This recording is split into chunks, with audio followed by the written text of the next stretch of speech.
Nouvelle spatiale du 10 juin 2024. Les rois et reines extraterrestres, santé d'Elnain, Marie Soiru prête serment. Bonjour encore une fois, merci d'être ici avec moi une fois de plus. J'espère que vous allez très bien aujourd'hui. Je suis Marie. Cette information peut être perçue comme de la science-fiction ou selon la vision du spectateur, et je la publie à des fins de divertissement seulement. Pourtant, je prends mes informations très au sérieux et pour ceux qui ont des yeux pour voir. Avant de commencer, je suis consciente que plusieurs personnes disent qu'elles aiment nos informations mais pas nos drames. Ce n'est pas un drame vide de sens, c'est la vie, et vous pouvez aussi en apprendre beaucoup à partir de NOS Histoire de vie. Souvent, je ne peux pas séparer une chose de l'autre, bien que je ne mélange pas mes vidéos sur des sujets spécifiques avec celles des nouvelles spatiales. Je crois toujours que vous devriez savoir ce qui se passe ici pour nous, car cela finit par vous affecter tous là-bas sur Terre, même si la plupart des gens ne sont pas au courant de notre connexion. La vie est un drame, que vous l'aimiez ou non, et il ne s'agit pas d'éviter ce drame mais d'apprendre à faire face aux problèmes et directement. Il ne s'agit pas de ne pas avoir de problèmes mais de la façon dont vous les affrontez, les voyez et les interprétez. Je sais que vous savez cela, mais je le dis pour que vous voyez que j'en suis aussi consciente. Une remarque à propos de cette chaîne, surtout pour les nouveaux. Rappelez-vous que ce qui est important ici, ce sont les mots parlés et écrits, et non les images et vidéos que je place uniquement comme ornement, bien que parfois je puisse en ajouter pour des raisons illustratives ou pour le plaisir. Donc, la plupart de ces images peuvent être répétitives, mais elles ne sont pas importantes, du moins la plupart du temps. Je ne peux pas faire de vidéos plus élaborées avec des images parce que je ne pourrais pas publier aussi souvent, donc je donne la priorité à ce que j'écris. Vous devez savoir que j'écris presque tous les jours et que je vais rarement 2 jours sans écrire un nouveau texte pour vous, qui est ensuite traduit en audio et introduit dans une vidéo à publier. Faire des vidéos avec de meilleures images n'est tout simplement pas une option pour moi car je préfère plus me concentrer sur ce que je dis que de ce qui est sur l'écran. Je fais là la majeure partie du travail toute seule, donc avoir des meilleures images ne sont tout simplement pas une priorité pour moi en ce moment. Même si mes amis au CIC m'aident énormément, je suis la seule à pouvoir réaliser la partie la plus importante, à savoir l'écriture des textes et je reste focalisée dessus, afin de publier quotidiennement des vidéos. Merci de votre compréhension. Aussi, avant de commencer, je ressens le besoin d'insister sur le fait que les termes princesse et reine n'ont pas la même signification à Tegeta que sur Terre. La royauté sur Terre est hideuse et contre le peuple. Le terme même de royauté n'existe pas ici. C'est un terme humain et une dégradation de la véritable signification d'être un roi ou une reine, tel que vu par les civilisations interstellaires hautement avancées. Un roi ou une reine doit gagner sa place et est là pour représenter le peuple de cette civilisation, en tant qu'icône et exemple à suivre.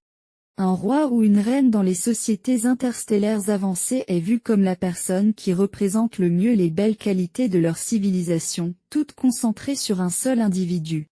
Le poste n'est jamais hérité, il est mérité et il peut ne pas être à vie.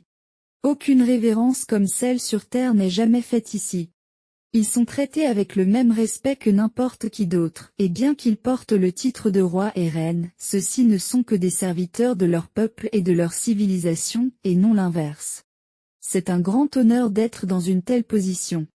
Je ne devrais pas dire cela moi-même, mais personne d'autre ne peut le faire car je suis celle qui possède cette chaîne YouTube. Je dois souligner que les rois et reines qui extraterrestres ont un rôle très difficile et souvent dangereux et n'ont pas leur vie prise en charge ni de confort supplémentaire, bien au contraire. La vie des rois et reines dans les sociétés interstellaires avancées est très difficile et peu de gens peuvent supporter tant de pression. Le concept de roi et reine a été gravement déformé par la compréhension et la perception que les gens en ont sur Terre, et à juste titre, où ils sont les exemples inverses. Ils ne sont rien de plus que des parasites extrêmes qui nuisent et profitent des gens et parfois même les mangent. Ils sont des coquilles vides et des portails organiques où des entités astrales puissantes et des reptiles font leur sale travail en exploitant les gens dans le monde des vivants. Ils sont également des exemples à suivre mais en tant que ce qu'il ne faut jamais être. Ne traduisez jamais cette interprétation humaine des rois et reines à nous ici, car nous sommes exactement l'inverse que j'ai décrit ci-dessus. Ayant dit cela, je passe à l'essentiel de l'information dans cette vidéo. Veuillez regarder les 2 dernières éditions des Nouvelles Spatiales, les numéros 25 et 26 pour avoir un peu plus de détails si vous ne l'avez pas déjà fait. Je suis désolé de vous informer tous que la reine Alnin est stable mais pas bien. Le chirurgien du vaisseau, Sénètre, a finalement découvert la cause profonde de ce qui l'a fait souffrir. Une arme génétique hautement sophistiquée a été introduite dans ce vaisseau lors des festivités passées. De nombreuses personnes étaient à bord, alors qu'ils visitaient le Toleka, certaines personnes se sont promenées dans le parc où se trouvent les oiseaux mobiais. Beaucoup de ces personnes ont nourri les oiseaux avec de la nourriture de la fête, ce qui en soi n'est pas permis, car ce n'est pas sain pour les oiseaux mobiais eux-mêmes.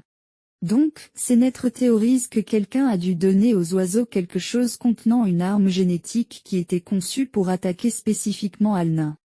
La sœur d'Alnin, Neshara, qui partage logiquement les mêmes gènes, a également été fortement affectée, mais différemment, car ses maux étaient plus concentrés sur des problèmes musculaires lui causant beaucoup de douleur, mais elle se rétablit de manière satisfaisante. La reine Alnin a été placée dans une capsule de récupération sèche il y a environ 5 jours, mais sa situation ne s'améliore pas autant que le chirurgien du vaisseau Sénètre le souhaiterait, car une arme génétique a été détectée et ce n'est plus une théorie. Sénètre a fortement suggéré de placer Alnin dans une capsule médicale humide pour une guérison complète. Cette machine hautement sophistiquée qui remplace les cellules endommagées par de nouvelles, utilisant la technologie des cellules souches est très sûre et peut restaurer pleinement la santé d'Alnin, mais cela prend du temps, souvent plusieurs mois. La technologie des capsules médicales est un sujet pour une future vidéo. La reine Alnin sera placée donc dans une capsule médicale humide dans l'infirmerie du vaisseau Toleka où elle restera pendant toute la durée de sa récupération. Aujourd'hui également, je serai intronisée par le Haut Conseil de Tegeta en tant que princesse reine par intérim jusqu'à ce qu'Alnin soit prête à reprendre son rôle. Je ne travaille pas seule, j'aurai les conseillers d'Alnin avec moi tout le temps, comme elle l'a toujours fait. J'aurai cette fonction seulement tant qu'elle se rétablisse. Cependant, c'est un énorme défi pour moi, car les Tegetans disent que cette crise peut également être vue comme une formation pour moi et pour voir de quoi je suis capable. Maintenant, j'ai encore plus de travail à faire, un travail que moi seul peux faire.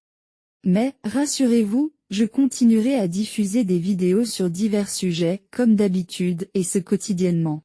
Comme ce que la reine Alnin a subi était une attaque directe contre son intégrité et sa vie, on m'a averti que je serais la prochaine cible, tout aussi importante à éliminer que la reine elle-même.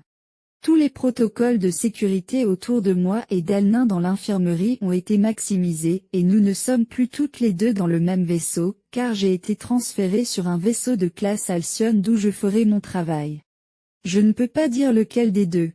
Pour la prochaine nouvelle, le vaisseau spatial Sadikleia n'a pas passé ses tests préliminaires et a été renvoyé une fois de plus au dock pour révision. On m'a informé qu'il ne nous rejoindra pas de sitôt. En raison de l'attentat contre la vie de la reine Alnin, le Haut Conseil de Tegeta nous enverra un destroyer à la pointe de la technologie, tout neuf et qui a passé tous les tests avec succès. Ce sera sa première mission et affectation et son équipage est prêt et enthousiaste. Il est petit, agile et rapide et son rôle est d'escorter le Toleka et de renforcer les défenses de la flotte. Je n'ai pas encore été informé de son nom ni eu des détails des membres de son équipage, car j'ai été informé de cela seulement hier. Le destroyer vigilant Eagle restera avec nous au moins jusqu'à l'arrivée du nouveau, bien que son capitaine et son équipage aient exprimé le fait de vouloir rester ici, donc leur avenir n'est pas encore défini. Les cuirassés Alcyon et Astérop restent en service actif, escortant le Toleka ainsi que le vaisseau de soutien Saska. Les cadets à bord des 2 cuirassés sont maintenant en plein processus d'instruction et de formation pour le projet de second contact à venir. Enfin, je dois déclarer ce qui suit pour le compte-rendu. À partir du 10 juin 2024, je prends mes fonctions de princesse reine et chef de la société Tegetienne à l'âge de 16 ans jusqu'à ce que la reine Alnin soit complètement rétablie, et je continuerai à publier des vidéos comme d'habitude. Ce sera tout pour aujourd'hui. Comme toujours, merci d'avoir regardé ma vidéo et de l'avoir aimé, partagé et vous être abonné pour plus de contenu. J'espère vous voir ici la prochaine fois. Avec beaucoup d'amour, votre amie Marie Soiru.